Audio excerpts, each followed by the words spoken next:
welcome, Dr. Carol Shansky, and thank you for coming to our podcast series, the ClubFCNY Teacher Spotlight. You're a former teacher at Iona University and New Jersey City University, and you hold degrees from Ithaca College and Boston University. Oh, kitty. And those are in music, flute performance, and also in music education. Right. Which I think we'll talk a lot about today. You've also authored a couple of books, one on the Hebrew Orphan Asylum Band, and then another, which is a textbook, Musical Tapestries, a thematic approach to music appreciation, as well as several study scores for different pieces. Awesome. I'm not going to fight the battle. If you don't, she'll calm down in a few minutes. No, that's fine. This is great. So tell us a little more about yourself and what you do. I know a lot of your focus is on education and music appreciation and all of that. So I'm really interested to hear some more. Sure. Ironically, if I took out my flute, she would run. She's not that fond of, I'm not sure what it is. I think it's just the disruption and the lack of attention or something. Ironically, I'm not going to be playing the flute in this presentation, but it would certainly help with this. Yeah. Yeah, so I mean, I've been playing and teaching for pretty much ever, right? The same story as so many people. It's not that unusual, but my focus really, besides generally private teaching and preparing people for audition. Well, preparing people for auditions are just, I'm really most interested in having students enjoy being at their lessons. Honestly, it's great to have successes. I've had students that I've worked, through graduate school, through doctorate, all that stuff. But I have a keen interest in making the private studio an effective place to learn. And I think, and having taught music majors and known a lot of people in all levels of higher ed administration and music, the private studio is like this area no one touches. Oh, we understand how that works. I don't think we do. And I had to really be music educators the same way we train people to be really good band directors, I think, so that's sort of occupied a lot of my interest of late. Yeah, wonderful. And in the private studio, do you have any specific areas that you like to focus on or feel really passionate about when teaching? What I really feel is important is student voice. I personally think it's a rare thing indeed that a student has to learn a particular piece of music. I'll qualify that. If they're doing an audition and there's a required piece or a list or something like that, you go with it. But I just worry about this sort of repertoire building that we tend to do. I don't like to tell students, obviously, if they're a beginner, you kind of tell them, but even at that, you explain, why am I giving you this piece to learn? Like, what am I hoping you learn from it? And most especially look at it, what do you think is going to be challenging this week? So, because in reflection, the last maybe decade or so, reflecting on my own career, and I've performed all around the world. Again, similar story to all my colleagues and so on listening. I had to learn over a long time how to effectively practice. Mm-hmm. And I think that we don't do that. Some people are great at it. I don't know if we all do that. And so what really interests me, like I said, is student voice, having them understand why they're practicing something, giving them, if there's an ability to give them a choice of what to do, recognizing when you've kind of hit that wall, even if they haven't learned it, are they still going to learn it, or are they just going to be automatons? So making that engagement very, very active. Even a performance, we do our student recitals. Mm-hmm. I really think they have to understand why they're doing that. Yeah. So to me, that's important, that the studio be a place that they want to come every week. And I have to say, I do have students who sometimes I wonder, why are they don't really practice, but they seem to want to keep coming. And I don't think it's because mom or dad have said, you must take your lesson. I know those families, they could just quit, but they get something out of being there. Maybe it's the interaction with an adult who isn't their parents. And if that's done through music, that's a positive impact. And then maybe they'll keep playing later on. Yeah. So the playing after they're done with high school or middle school, whenever they kind of stop lessons, interests me as well. That's a harder one to accomplish, but at least to give them that experience. So That's that's where great. my So head you're goes. really working on like engaging the students in a lesson and not just, here's the piece, here's the etude. This is what we're supposed to do. Honestly, I Which is don't always use etudes. I'll be absolutely straight up. I don't. If the student is college bound in music, then I know that the expectation, and it would be mine as an applied professor, as I have been, that they have, hit those, parts in the repertoire. But if that's not where they're going, I mean, do they have to learn four different opuses of Anderson? no. Why? Maybe a little bit of one. I mean, I would question whether or not we need this in the applied, but that's another entire discussion. So finding it, making it work for them, that's really what interests me the most. I love that. I have I'm only teaching one student at the moment.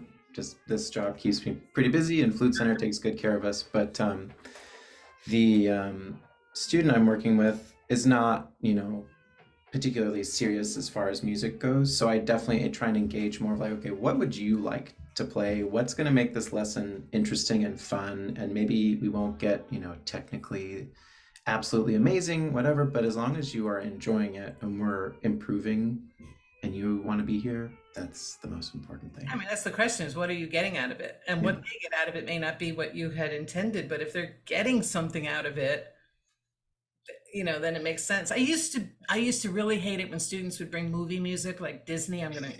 We all cringe, right? We all cringe when we hear that because they bring something that is a pop tune that's been kind of jerry-rigged to be in regular notation, and it is hard, and often they can't play it. And sometimes I'll say to them, you know the song in your ear, go ahead and play it. There's not a lot I can help you with, but I encourage you to go play it. If I can find an easier version, I will, or if I can take the time to kind of strip it down, because if you've got someone who's only played for 2 months and their grandmother gave them a whole book of Disney songs and it goes up to high, E flat, and F, it's a little ridiculous. But to not tamp that down. Yeah. Would I rather they're playing, whatever classical, pieces early on? Of course, but there's a reality in the world of what they're listening to and what they want to be playing. So I think that we need to join step with that a little bit and not kind of resist it. This is the studio. This is like, what does serious mean? You meant someone who's not serious, but what does serious actually mean? Yeah. Yeah. Right? And I'm not questioning you because I know what you mean. It's not, I know what you mean, but Yeah. maybe we need to rethink the word serious. If they're showing up every week and Yeah, someone's that, making that's money, true. it seems to me they're taking it seriously, Hmm. and that's okay. Yeah. Really, I don't have favorites about anything. I seriously just don't, and especially about students or children, because they're all different. But I had one student that's always stood out to me. She started with me in 7th grade, and she went to a parochial school, so there was no. Oh no, I'm sorry, there was an orchestra. Apologies. She did play in the orchestra, but they didn't do regionals or any of that kind of thing. She didn't want to. She did not feel competitive. She didn't like the feeling of that, and so it's not the track she was on. And I found with her, I we would discuss. I found this some CD. This is before this is before AMSLP.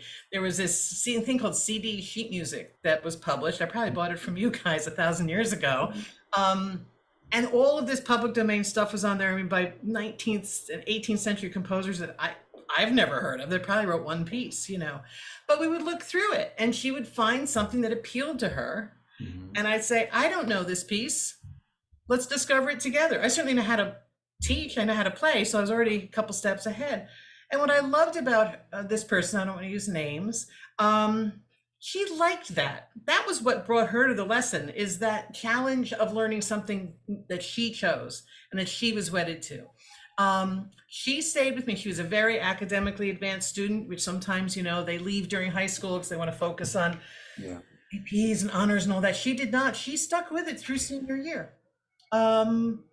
And I think it was because there was something she was getting out of it. Her parents were not going to, she was going to be in large animal veterinarian medicine. That was her goal in life. She never needs a flute unless you want to pretend to be a Pied Piper. And her parents would have been okay. They were really lovely people, but they weren't like forcing her to do this. So she's an example. At the same time, another young lady in a parochial school with no music program, very demanding, a kind of a dual language curriculum thing. She liked playing music, and they needed guidance. I think in so many ways, if I was to look at really a lifetime. How long have I been teaching? 40 something years. I don't want to put a number on it. Yeah. Um, I think those are the ones that stand out even more so than the students that went on to conservatories, you know? Mm. So it's that engagement. Sorry, I went on a bit. No, that's okay. I Passionate think about that. I really feel passionate about that. some of my favorite students have been the ones who are not doing it, especially like adults who just want to be there to get better, enjoy the music. So yeah, I think you're right. Like redefining what serious means when you're taking lessons is I had one student, I'd had her for a long time, I think like, again, like fourth grade or something. Again, parochial school, dual curriculum, Hebrew and English, no time for music, no time for anything, long school days. And she played with me and that was great. And she hated recitals.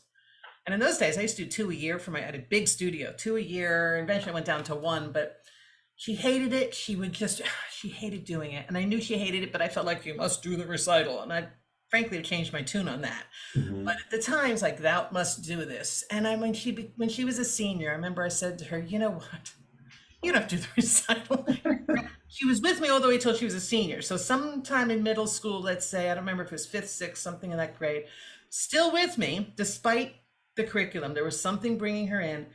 And I said to her senior year, you know, this is ridiculous. I know you hate these recitals and you get sad and upset. Just don't bother. That's my graduation present. You just don't bother. And she said, you know what? You're right. I hate doing them because I'm really shy and I hate getting up in front of people. She said, but I've had to do it for school. We have to get up and do oral presentations. Mhm. And she said, I hate doing those too. But having done the recital all of these years, I'm still nervous. I still hate it, but at least I kind of know how to get up and speak. And to me, that was like, oh, that's a win, Yeah. right? Because that gave some validity to what I was asking her to do all that time. And those are the ones who stick with me the most, for sure. Yeah. Yeah. Great. You have taught in colleges quite a bit, and you teach like a variety of courses. Do you have a favorite subject that you teach or have taught? Well, so, you know, when I'm not playing the flute, as you mentioned with my books that I've written, I, in my in my doctoral program, it was a music education doctorate. Hmm. So we had to do a big fat dissertation, but I've always been in love with music history. I always have, and so I really focused on music history through the lens of music ed. And so I really love teaching music history. I think my favorite subjects to teach is what we call the music history sequence. So that's, you know, Middle Ages through however close you can get to today. Um, I think those are my absolute, although I love teaching women in music. That's a cool course. I only had a chance to teach that once or twice. So it's not quite in my kind of memory thing. That's a very cool, like I said, I don't have favorites. You're asking me the hard question. My own children get very frustrated, but I think if I had to really pin on one, it would be music history. And in part too, because what I don't like is when we teach music history, it's again comes back to student engagement. You know, when music history is just taught mostly like dead white men who sit sideways with a pad on. You know, that's what people think like composers are. They have wigs, they sit sideways and look gruff. It's like they were men with, I don't know if you know Jerry Seinfeld, the Seinfeld show at all, but there's one point when George says to Jerry, they're men with jobs. And so I always keep that in mind because to me, Mozart was a guy trying to look for a job. He didn't actually have one, you know? I mean, I enjoy trying to put music history into something a little more real. And it's a challenge because so many of the textbooks put all these often men up on these pedestals that you're trying to reach, and it's so remote. And even if I've taught non-majors and I've taught music majors, music history, and that remoteness is getting further and further. Yeah. So to me, that challenge of how to make this meaningful is why I enjoy teaching music history. Yeah. Yeah. Especially like American music history. But then again, that's my music history research area is music history, late 19th, early 20th century. So obviously I know kind of a lot about that. And it's a super cool time. I think the Gilded Age is very cool. So I'm going to go on a history rant. No, that's okay.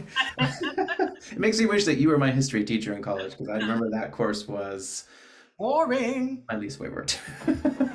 I hated it undergrad. I mean, it was a snooze fest. Yeah. And it was, the only thing I remember from there is the word juxtaposition. If you use the word juxtaposition on an exam, you're probably going to get a decent grade. Yeah, it's always boring. And then there's the drop the needle, which I've still, you drop the needle with me. I don't know what I'm listening to. I don't see the point to how it kind of goes the same way as talking about the private teaching. It's like, why are we teaching the way we are? And oftentimes it's because it's the way we were taught.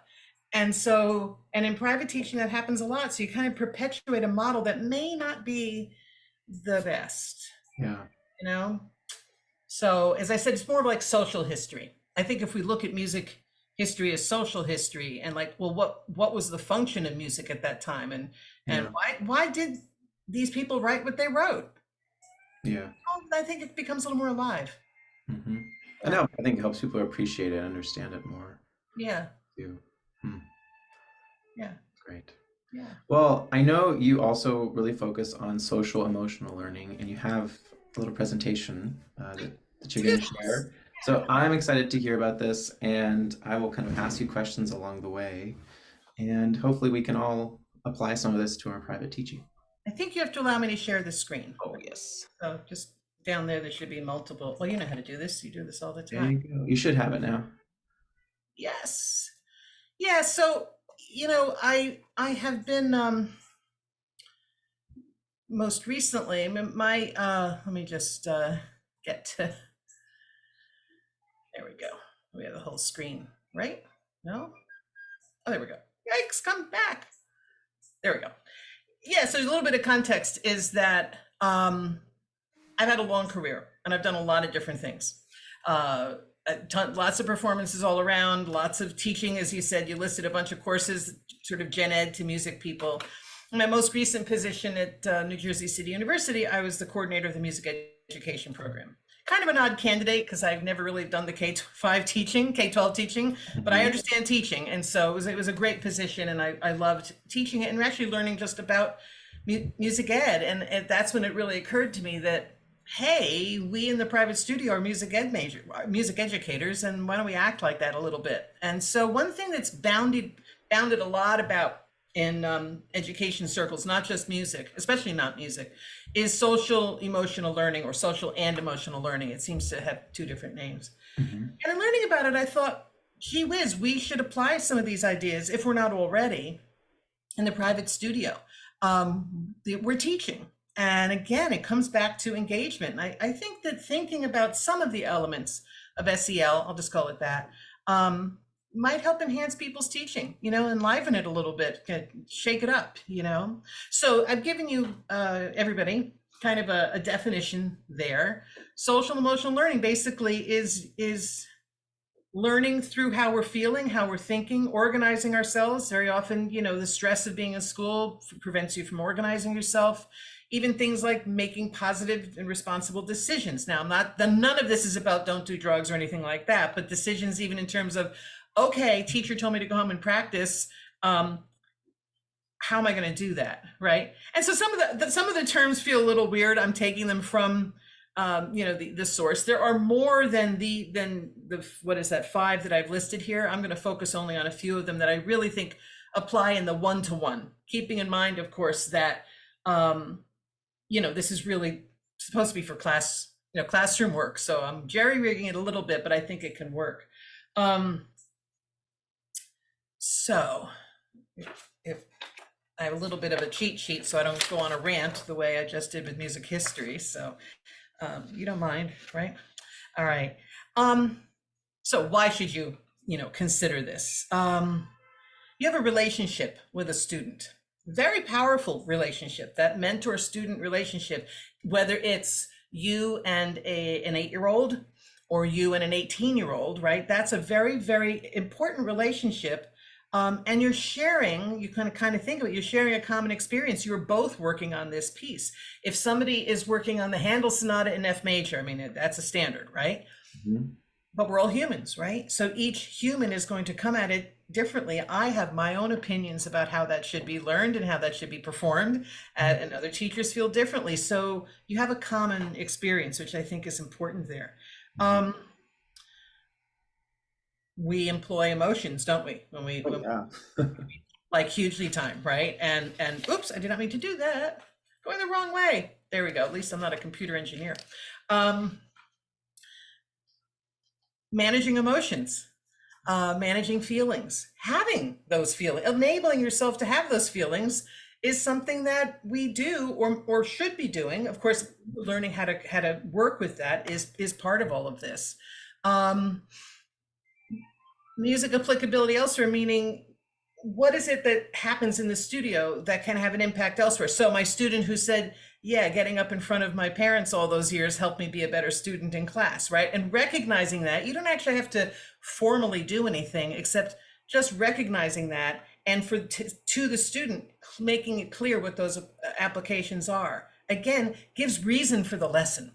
Yeah. We're a bit of it in a business here, and that's okay. Let's see. What they learn in your studio in terms of music. We mentioned the Disney stuff. Well, are you training them to learn the F major sonata by Handel, or are you training them to learn to play the flute really well so that when they are someplace and there's a piece of music, they can go and learn it? Right. I'm in the latter camp. If they learn the F major sonata, it's all very interesting, but what I really want is for them to be able to do music on their own. And I think we want to keep that in mind.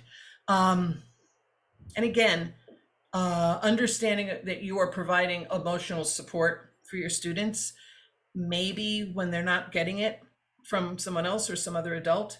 I have had, I think we all have, students who spend most of the 45 minutes or hour talking about something that's up with them. And while no, that wasn't teaching the flute, they needed to do that, talk to me, right? There's a safe space, and we want to recognize that and not avoid it, because that developing trust with an adult is really important. And I think I'm going to be getting to that later. Yeah. So again, people often say that when they took music lessons made them just a better focused student. I guess there's some data to suggest that that's true. I haven't read all of the research. We want to be really careful. Music lessons make you smarter is a little bit overgeneralized, but it is true, I believe, that people who take lessons and who practice at home, I'm going to keep coming back to that, because showing up once a week isn't as challenging as showing up at your music stand and making good use of it, right? I mean, anybody can make an appointment. You can go to the dentist, doesn't mean you're going to brush it. You're going to well, yeah, because we all missed that one. But you know what I'm saying? I'm sure the dentist would like to hear that you're brushing at the right schedule and all of that. So as he looks at his teeth, so that's something important that we get. So if we break this down, as I said, there are a lot more key components to SEL than I'm listing here. These are the ones that people who have really studied this for music ed have kind of focused in on. So understanding and managing emotions is labeled self-awareness, right? Becoming to know yourself. Self-management, again, there's that responsible decision-making, really has to do with setting and achieving positive goals. You can tell the student what to play. Go home and practice this, or go home and practice this section. What we want to do is to get them to the point that they look at a piece of music and can set a goal. And so that when they go to look at their history textbook for studying, that they can then set a goal. If they have to get something done in their adult life or their own personal life, that they can do that, right? So that's really very powerful. Social awareness has to do with positive relationships and relationship skills. So then you can see there's a lot of overlap. But establishing and maintaining a positive relationship happens in the studio when that student is with you from 7th through 12th grade, right? And they weren't just slogging. I'm a parent. My children are now adults, are probably your age, but there comes a point when you stop having the argument, you must do such and such. It's just you pick your battles, you know? And so if those kids are there that long, you have given them some kind of positive relationship. I would just argue that if they're with you that long solely so that they can do auditions, then I think you've missed something. There still has that relationship. They still have to want to be with you as an adult. And again, responsible decision-making is just, again, all has to do with that self-management and so on. So there's definitely overlap. I'm going to really be looking or talking to you mostly about self-awareness, that top one, the decision making, because that all has to do with becoming an effective practicer, if I can create a word, and of course that relationship stuff, because that's the social emotional part, is relationship building. The social awareness, feeling empathy for others, really doesn't work in the private studio. It's just the two of you, unless you have, as I have had in my past, if you put together a flute choir as part of your studio. I've done that. Well, now you have an ensemble. And not everybody plays exactly at the same level, even if it's your advanced group. So having that empathy and ability to work together and giving the students the role of maybe helping the student who's a little bit more behind, rather than just being the director, right? So spreading it out, that's really important. And since a lot of us have flute choirs, I think it's something to keep in mind. But I'm not going to talk too much about it.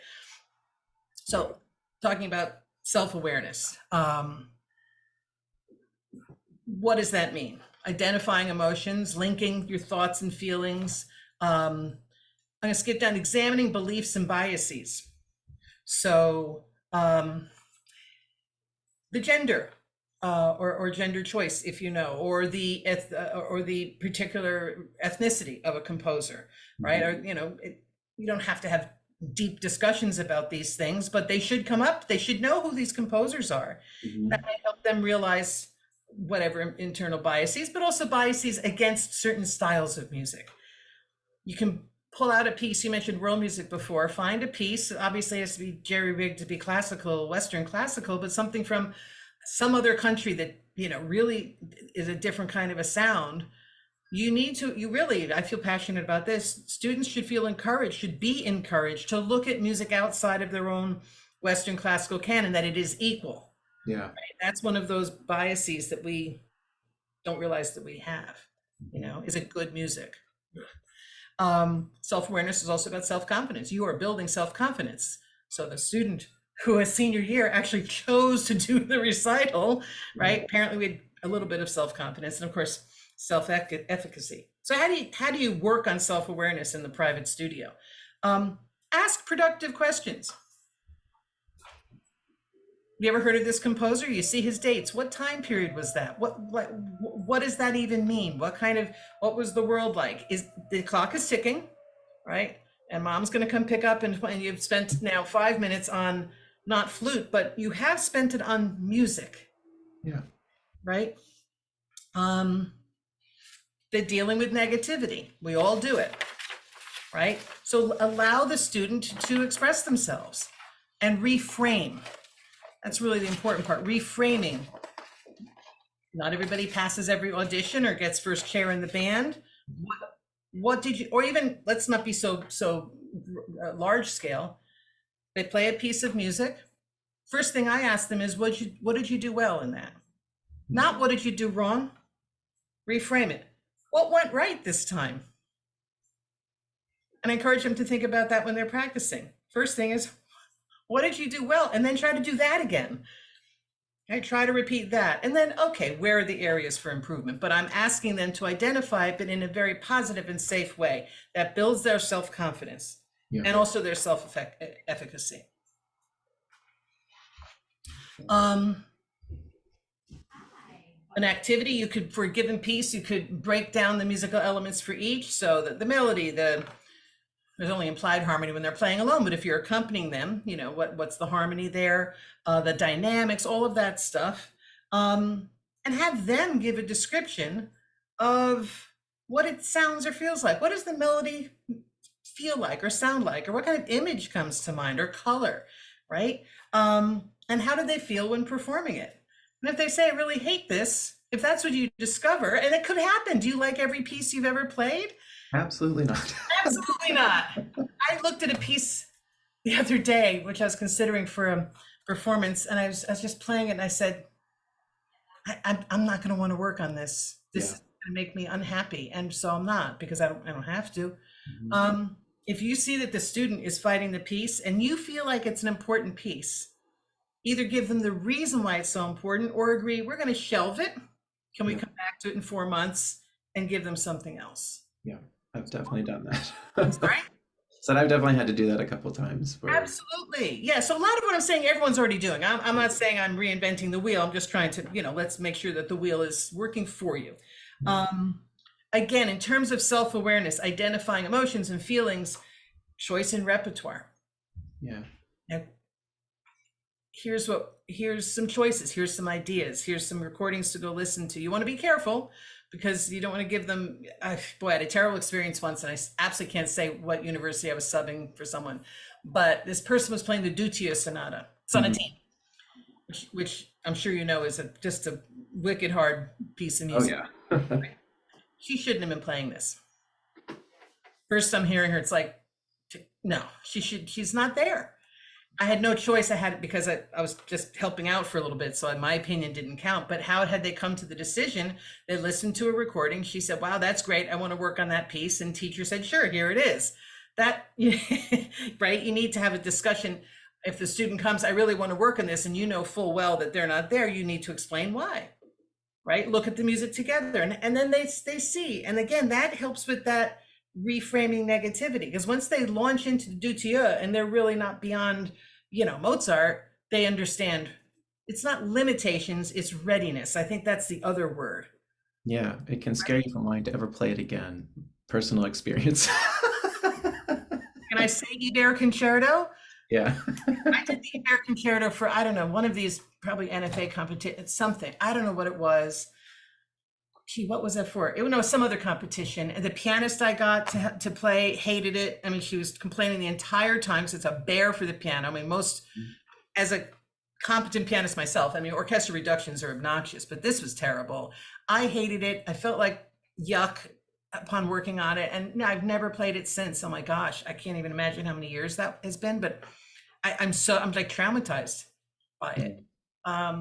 Prokofiev, the same thing. I learned the Prokofiev too early. I loved my flute teacher at the time. She thought I was like the best student in her studio, so I got to work on Prokofiev, but wasn't mature enough in emotions or in technique. And I came back to several times. I've since played it beautifully and wonderfully, but I'll never forget my master's recital. I did it.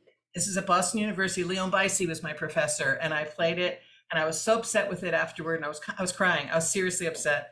And she saw me afterward, and great job, whatever. She said, come on over to Symphony Hall tomorrow. We'll have lunch and we'll talk about the recital. So I did, and she said, why were you crying? Why were you so upset? And I said, Leon, I'm so terrible, it was so terrible. She thought it was good, but I didn't, and that's all that counted. So, we come back to these things, but what I needed to do was to be not given a piece that was too hard for me, but also if it was a little bit of a reach, I needed to be told that and maybe worked only on sections, right? Right. So it's not limitations, it's current readiness. I would encourage us to think more about that. Okay. Right. So here it is, the one that we've been chuckling about. I don't make up these terms. I never would have called it responsible decision making, because I think that really to us feels very charged with things that, we're not dealing with in the flute studio, I hope. But what does it mean? It does have to do with evaluating, reflecting, goal setting, self-regulation.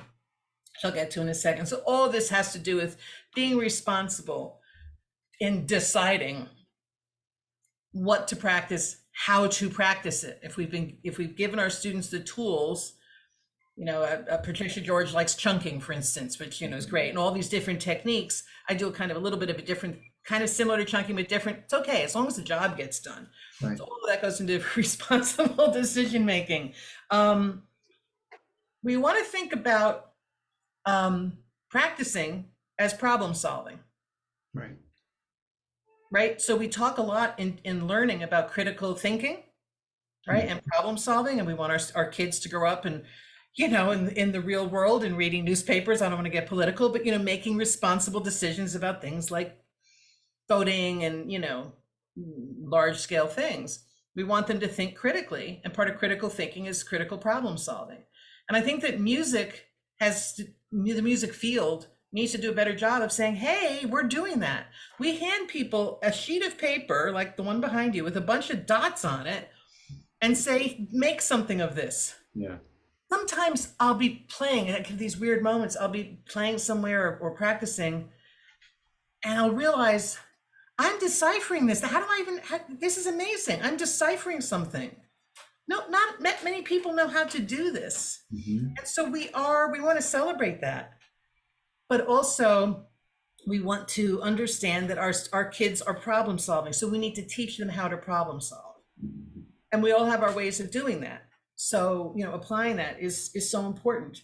Part of decision making makes you feel like you're part of something. Now, this is a little more applicable to like the concert band in school, but I think it would be in the studio, because you and the student together are learning a piece of music. You're discovering it together. If you can give the student the sense that you are discovering this together, even if you've played that Handel sonata 1,000 times, maybe you're going to discover something new by working with this student. And if the student feels that, I believe that they're elevated and they're more engaged, which I think is so important. Activities like a practice journal. Now, I am the worst when it comes to writing down what my teachers have said. I studied with Tom Nyfinger, rest in peace. I can only remember what he told me, and nothing written down. I studied with Leon Bices. I said, wonderful, wonderful person. It's just I'm terrible about this.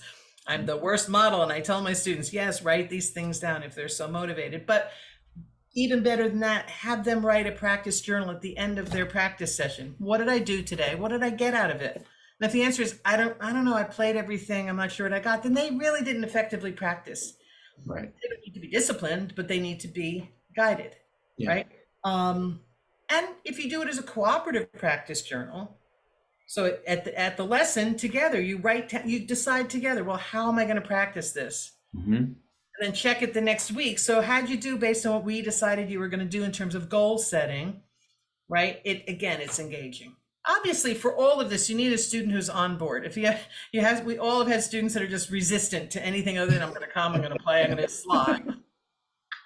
True, but you can do what you can do. But you might find they get a little more engaged if they know why they're there. I mean, so the main theme of all this is give the students a reason to keep coming. Self-regulation is just one of those terms that is used in behavior, which has to do with, there are some people who are really good at practicing and some people are really not good. And so that has to do with self-regulation. Again, it's being able to control time management. Self-management, Sada, this is going to be very similar. A lot of it does have to do with stress management. And coping skills. And we would really prefer in the private studio not to deal with any of that, but I would be hard pressed to believe that most private teachers have not dealt with the various emotions that so many of our kids are dealing with now, possibly even more so than their classroom teacher. Yeah, right. You're like, duh, right? Because it is. I can think of times I went to my own flute teacher for non-flute related emotional things, and it was great to have them, and they were wonderful about it. Right. Why? Because you trust them. You felt comfortable with them, and because you'd been working together on something emotional, which is music making and expressing yourself, some of that personal rawness is kind of a little bit on just below the surface. It's not a long trip to get to here's how I'm feeling about something, or reacting, right? And so you trust them. And I remember once I was on a long phone call with a student late in the evening. She hadn't done that well in audition, whatever it was. She was very talented. She went on to Cincinnati Conservatory. She was quite good. Hi, you're back. But I was on the phone with her for such a long time, and her dad said later, it was less expensive than a therapy session. And the fact is she needed to come to me for whatever her things were. So, but we're dealing with stress management. So we have to understand in the studio that your students may be coming and not talking to you. That's really you and I are happy to have our students talk to us if they're ready, but you might have a student who's experiencing stress in some way and they don't always want to talk. And I think that we've all acknowledged these days, students, teenagers, which is mostly what we teach, are under tremendous stress. There's all sorts of, especially post-COVID. So you really have to read body language. Yep.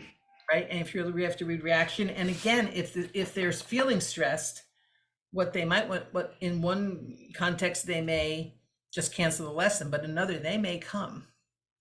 And that might be the day that you don't work on eBay. I'm sorry, you know, or something like that. You just sight read. What do you got? What do you like to do? Let's not start with scales. Let's not start with whatever we do for our warm up. Let's do something different. Let's do a clapping exercise. Let's, you know, because you want to recognize that stress and that the studio has a role in helping whoever the students are to deal with stress. Yeah. We do have a role. We can't ignore it.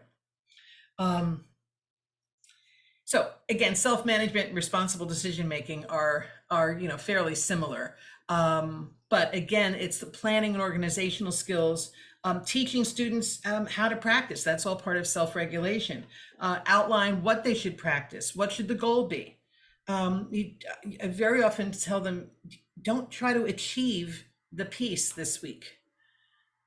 Just work on these sections. If you only get to this section because you're busy, it's okay. Tell me, so I know what my expectations are going in, and we'll work from there.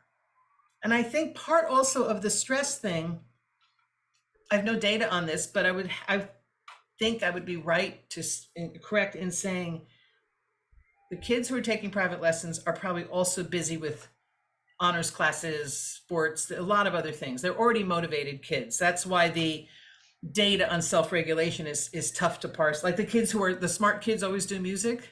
Yeah. Is it that music's making you smarter, or is that the smart kids do music? I mean, we can't really figure that part out. And I think be honest about that. But it's true that they may not be doing as much practicing as you know they need to. Fine.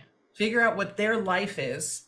Yeah. And figure out how those lessons can be part of that, not rub up against it. If they're, I'm sorry? I said, no, exactly. Kind of. Yeah, I mean, if they're ambitious and they want to do auditions, you have to tell them what's going to entail. Do you have time for this? Yeah. I've had students come and they want to do regionals or whatever, and I know they're not going to get in. They're not. I know who gets in, and you know, and I've been very honest with them. I don't think you're going to make it in. Why are you doing it? Why are you doing it? Just let's have that talk. And sometimes the reasons are not great. Well, I think they're not great. If the reasons are my parents are making me, then you and the student together have to say, okay, I get that. Our goal is going to be this, not to keep it from the parent. And then I tell the parents, because you don't want to ever seem like you haven't looped parents in. Yeah. It's just, I want to understand what preparing for an audition is like. Then I say, great, because you're going to have to prepare to do an interview for college, but let's understand that. So it's all part of practicing and management and so on.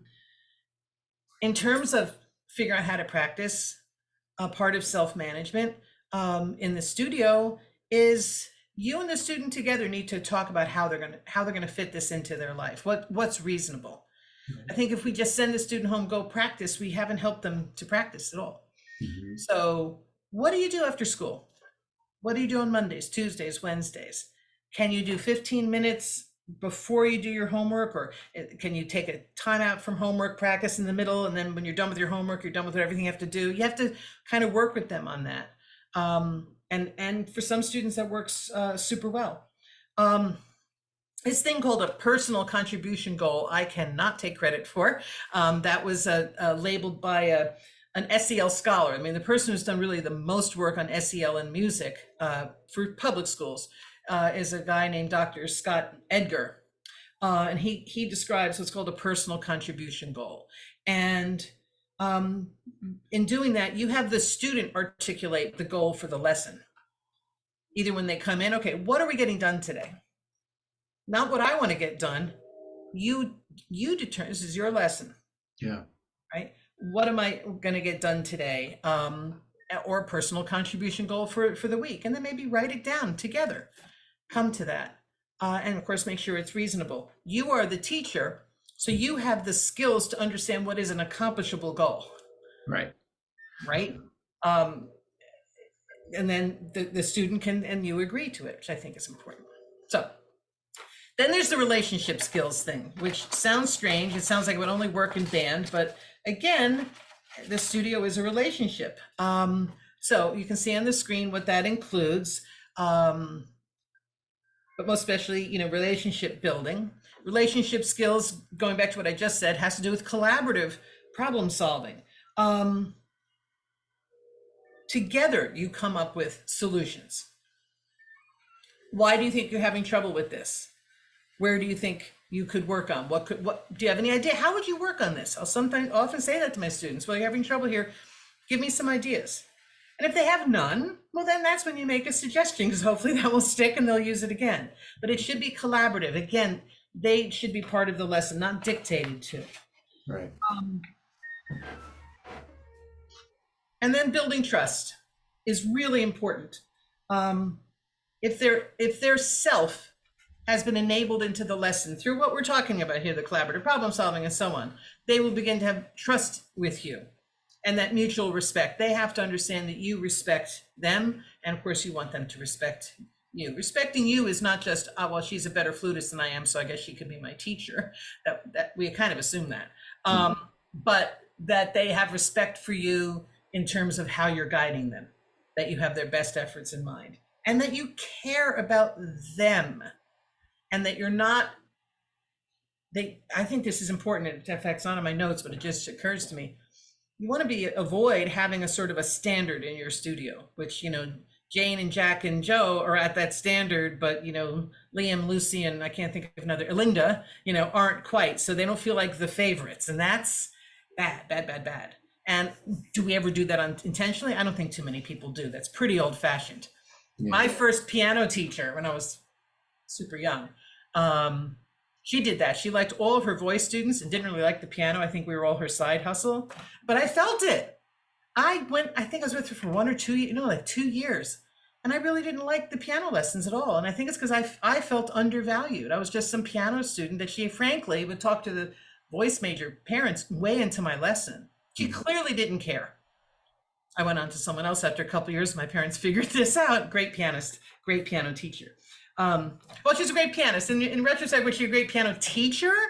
I'm not sure, because I'm not sure she taught me how to practice. And I think that's the sort of the sticky wicket in all this is a great player is not necessarily a great teacher, and vice versa, right?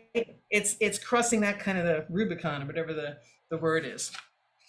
And again, I think the shared sense of purpose and discovery is what makes lessons exciting, something people really want to be doing.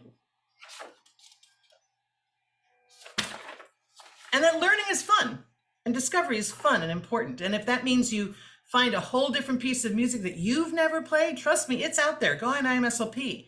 One of the things I do when I'm bored is sometimes I'll start an IMSLP, I'll pick a letter and look for anything by women. I'll do a lot of women's music for flute. I mean, it's an interesting thing. Like, who was this woman? Or who was this band? Or who was this person? It's fun. And in fact, part of that is letting your students know you don't know everything is a really good idea, especially with teenagers. Yeah. Right? You're not the final word. And they'll know. Right? I think they're more intuitive and smart than you think, and they'll know if you don't know what you're talking about. 100%. I think one of the best things you can say to any question is, I don't know, but I want to find out. And if students say, I don't know how to do, or a fingering or a trill fingering, I don't know. Let's look it up together. I'll learn something today. How fun is that? Does that mean that they're going to lose respect for me? I don't think so. If it happens all the time and I clearly don't know what I'm doing, yeah, they should not be taking lessons from me and I shouldn't be teaching, right? But if there's the occasional, gee whiz, let's try something out, or especially these days, we feel, compared to when I was young, free to use different fingerings to get a better pitch or so on. Let's discover, wow, your flute's like, whoa, how do we work on that together? It's exciting. The other thing is, before I move on, and I'm so sorry I'm delaying on this slide. If you're giving them choice, just want to make sure I've got my thing going. If you're giving them a choice of repertoire, ask them why they're choosing a particular piece. Yeah. It's easy is not a good answer, and it's not what you want, right? And you can say, look, that's not a reason to do it. Why do you want something easy? Well, I don't have time. Okay, you don't have time. Let's talk about that, right? So, the answer is not great, but you can use it. But was there something that what did they like about it? If they can identify that they liked it and why, they're going to want to work on it. What do they hope to get out of it? What area in their playing do they think could be improved by playing this piece? Something where where they're taking on the role of the teacher. All the stuff we would say to them, let them come up with. I think that's really important. And do score study. Get the score, not just the flute part. Yep. This is a pet peeve of mine because, as I said, I've played piano my whole life and I've always accompanied my students. The number of people that are clueless about what else is going on in the music aggravates me to no end. When I've sat at juries and it's clear that the person up for juries has no clue what the piano did except a couple rehearsals. It's music. It's not flute music. It's music. So do score study, even with young kids. Hey, look, the piano is doing this here. You're doing that. It's like an interaction. And then again, it's more interesting. So, okay. So some strategies. Basically, the overall message here is you're developing independence for them. That's what you're trying to get them to be able to do this without you, with your guidance, or that you're a facilitator, or you're a coach, right? Or an advisor. I don't see too many soccer coaches running out there playing soccer with the kids, but they're advising, right? And that's what's really important. Again, that choice in repertoire, once again, that body language, which I think we all pay attention to, but we really, is that arm up a little bit. We've all seen these things. We want to address those body issues because, of course, if they're in pain, they're going to quit. That might be because they're used to playing this in band. We can address that. But if it's a tension because it's been a bad day at school or that certain look in the mouth, you might need to say to them, I think something's on your mind. Is there anything you want to talk about? And there are moments when I don't want to do that because that feels hard and like a hassle, but I do believe that we owe that to them. And if they don't want to talk, we don't push them. Don't forget, we're not psychologists, and we don't want to be in that position. But I do think we have to understand if our students are stressed and again, it's reflected in their body language, they're not going to get done what we need to anyway. Yeah. And of course, there's reflection, which is so important. And a part of SEL is, again, understanding yourself. And that comes up in, you finished playing, again, what was good? Where do you think you need to work? Right? That's an important part of social emotional learning. So this isn't perfect by a long shot. These are suggestions. Yeah. What are some of the challenges and cautions? Well, first of all, it's called social emotional learning. You're going to deal more with someone's emotions, and that's hard and inconvenient sometimes. Mm-hmm. But it is important. Again, you are not a professional counselor. You want to be very careful about offering advice. I also feel like if things are getting very personal, you need to direct it to, if they don't want to talk to their parents, suggest that they speak to someone at school or whatever. But I think you do owe it to the parents to say, I don't want to reveal anything, but they seem pretty upset today. You might want to have a conversation, something like that. Mm-hmm. By and large, you want to understand someone saying, I think this is beautiful because it makes me think of unicorns flying in the sky, is an emotional response, right? And well, it might sound dumb to you, and maybe it isn't, depends on the piece. That's not Hebert. It seems to be trashing Hebert today. But again, you're dealing with someone's emotions and they're all valid, right? They're all valid and they should be expressed. But look, if they come in and they want to tell you something great that's happened in their life, and that's going to eat up part of the lesson time, let it. That's okay. Yeah. So again, the music lesson framed as interaction as opposed to 30 minutes of flute playing is important. And again, if you have a strong relationship, you will over time get more results than you would have with a strained relationship. I would also encourage students to compose, not a big concerto, right? But improvisation, composing, especially young kids, part of learning keys. But here's the 3 notes that I want you to work with. And on paper together, is it playing the flute? No, but you're working on it. Right? Get out some music paper, or if you want to, use finale. What note do you want next? What note do you want next? Have them compose and then play it.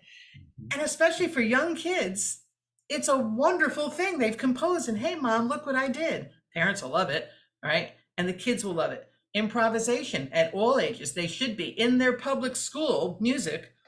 Composition and improvisation are part of the standards for music. They should be doing it in school. So you're simply helping out the music teacher. But find a folk tune. I do this for my own warm-up and improvise on it. How do you do that? Mm-hmm. Why don't you go from this note, add 3 notes? We do this in Baroque music, right? Yeah. Right, we do. It's called improvisation, unless you're reading an edited copy, which is totally fine. It's someone else's idea. And improvise on a scale, improvise on a folk song. You do have performances to prepare for in a studio. We all do. We have that pressure. Do we have time to take out for all this emotional stuff? So we do have to think about our timing of things. That's one of those challenges, which can be stressful also. So if there's a lot of stress around your studio recital, think about taking a step away. Like, what is causing that stress that I can help with? Yeah. And then I think there's a lot of pros, or some pros anyway. There seem to be far more challenges than pros, but that's me. The question is, can it improve student retention, studio retention? Will your students keep coming back if there's a good reason? I think it could, if you don't do everything, at least parts of this could enhance your teaching, make it a little more exciting, and get to humdrum sometimes. Some of your students down the line are going to be teaching. You're teaching potentially, and this is young, so this might apply more to a college level. I think last time I used this one, but still, well, I got to tell you, I've had students come to music school who are already teaching at a local little music store. So just saying, you might be teaching future teachers. And as I said, we have a tendency to teach the way we were taught. So if that is not the way we all think that things should be in the modern era, we need to change that. And of course, to me, there's student buy-in to the lesson. You know, that to me is the most important part. And I think that's kind of, that's pretty much it in terms of SEL. I will say there's my email address, which anybody is welcome to email me. And I'll stop sharing so that you're full screen. So yeah, SEL, go for it. That's all great. And I feel like some of it is stuff that I have been trying to incorporate in my own lessons recently, but this gives me sort of more of a framework and some terms to help me like apply to it and even expand on what I'm doing. Right. I think 9 out of 10 things that I said, or 99% of what I said, people are probably doing, or 95%. I don't absolutely don't mean to suggest that most private teachers are ineffective or anything like that. Yeah. Hardly. But I think you're right. I think having a kind of a framework, like, I'm doing, is this okay? Or why am I doing this? Oh, bum, bum, bum, bum, bum. And you're welcome to, the slides are on this thing. I mean, people are welcome to just keep making use of it. I think you're right. And they call it the framework, by the way, the SEL framework. So having that framework, I think, is important. Yeah. And it, like, there are even parts where I'm doing that, but I see places where I could take it even a step further in my own teaching. Right. Good. I'm glad to hear that. Yeah.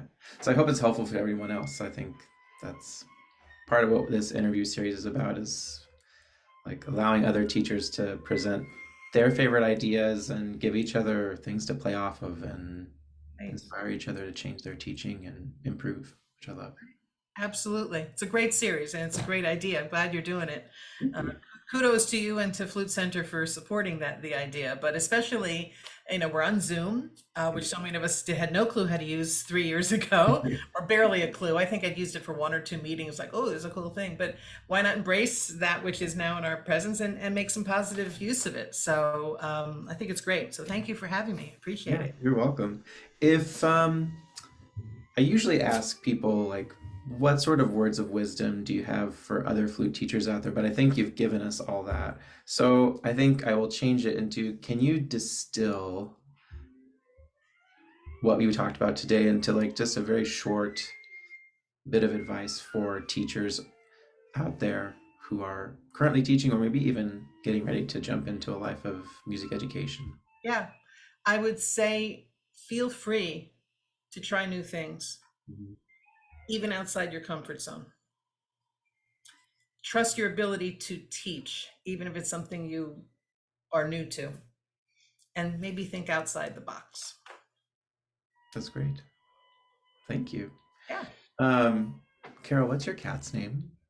Oh, the one who is now, she's decided to go away. Her name is Zissen, Zissen, and it's a Yiddish word that means sweet or sweetness. And she really actually is. And I have 2 other cats, so I'll give a shout out because they're completely adorable. One is Melanie, who is actually named after a character on a comedy album that predates any of us, so make that reference. She's asleep upstairs, she's older.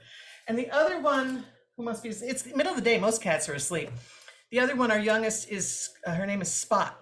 which is traditionally a dog's name, but she is a orange tabby, you know, the orange with the stripes. And first of all, her stripes are disorganized. They're actually more circles, but most especially on Star Trek: The Next Generation, Data's cat is an orange tabby named Spot. So she's named for one of our favorite shows. So anyway, so that was Zissin, and Who Hates the Flute. Awesome. Well, thank you so much for doing this today. I really appreciate it. And everyone, if you know, Carol put her email there. If you have questions about the presentation, feel free to reach out to her. And I hope everyone enjoyed. I hope so. Thanks a million. Have a great summer, everyone. Yeah, thank you. Bye. Thanks for tuning in. If you want to learn more about our guests, there's more information below. If you're a teacher, make sure to sign up for ClubFCNY to unlock free shipping, extended trials, and commission for teachers, as well as other exclusive benefits for you and your students. As always, remember to like, comment, and subscribe.